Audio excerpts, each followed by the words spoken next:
The morning mist hung low over the river as old Peter and his fellow fishermen prepared their nets.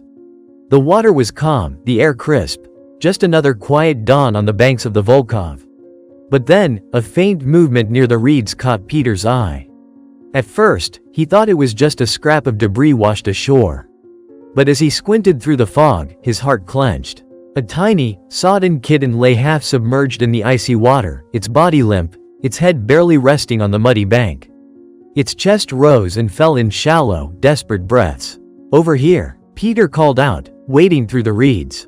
The other fishermen hurried over, murmuring in concern. The kitten's fur was matted, its eyes barely open. One of the younger men shook his head. "It's too late for that one." But Peter wasn't one to give up so easily. He crouched down and gently lifted the shivering creature. The kitten was ice cold, its heartbeat faint. Without a word, Peter cradled it against his chest and hurried back to their campfire. The others watched in silence as he knelt by the flames, rubbing the kitten's tiny body with his rough hands. He wrapped it in his own scarf, murmuring soft words, words he hadn't spoken in years, not since his own children were small. The kitten's breathing grew steadier, its fur slowly drying in the warmth.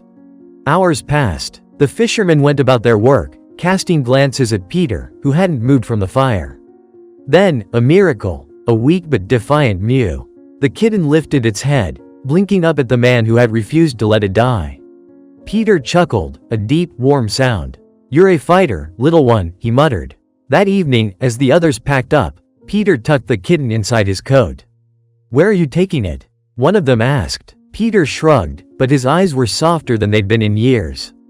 "Home." And as he walked away from the river, the kitten, now warm, safe, and alive, peeked out from his coat, as if knowing its life had just begun again.